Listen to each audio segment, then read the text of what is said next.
Hey everyone, it's Gina and Steven, and we're with Live Deeper 10X.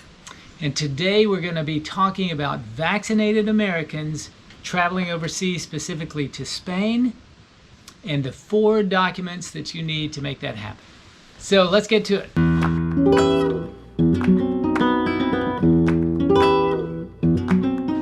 It's important to remember that our experience is based on August 2021, and we know that things change very quickly.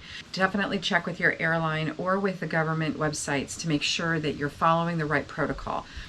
So Gina and I are traveling the world on the cheap, and the first leg of our journey was to head over to Spain to do the last 100 kilometers of the Camino de Santiago, the Portuguese way.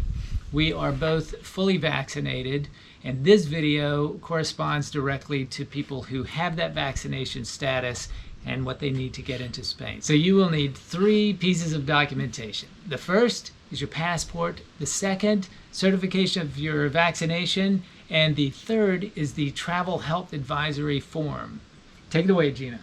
Yes. Okay, so super important that you do your research ahead of time. And one thing you want to do is you want to make sure you keep everything organized. So a lot of the airlines that you're going to be working with do have apps where you can upload all of your documentation to keep things in one place when you get to the gate. So the first thing I did is you need to go to the website spthgob.es in order to download the Spanish travel health form. That form has to be completed within 48 hours before you get on the plane. So you can do it all the way up to an hour before you depart, but you can't do it any earlier than 48 hours before you depart.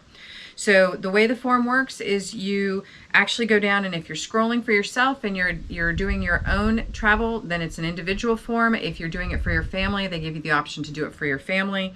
You click to the individual form and it takes you to the passenger data information.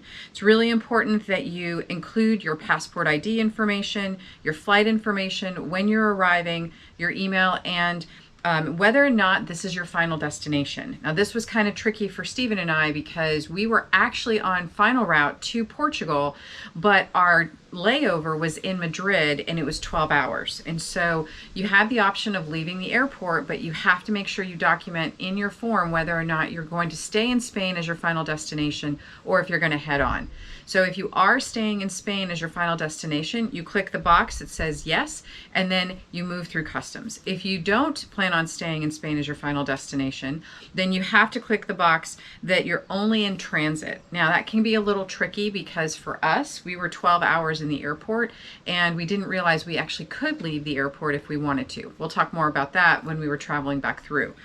So once you complete that information, you do click down at the bottom that you're human, and you move over to getting your QR code. Your QR code will arrive within a day after you submit your paperwork. So you need this QR code documentation in order to get on the plane. And again, use the apps if you need to in order to make yourself more organized. So 3 things that you need to travel to Spain. From an American's point of view, who's vaccinated: your passport, your travel health advisory form, and your vaccine card. So those are the 3 things that you need in order to travel to Spain. One last piece of information, we highly recommend you download the app Reopen EU. If you're doing any kind of traveling among the EU countries, this provides almost moment-by-moment updates on restrictions related to COVID crossing borders throughout the EU. Yeah, it's a really great piece of information to have. We'll make sure to link down below so that you can get access to it pretty quickly. On the next leg of the journey, we will be going from Spain to Portugal. Different documentation required there, so check out that video to learn about that. Don't forget to hit subscribe to learn more about our travels around the world. First, okay, so are you? I'm going to say, Gina, take it away. Oh, okay, good. That helps. And then we'll do it that way. That's helpful.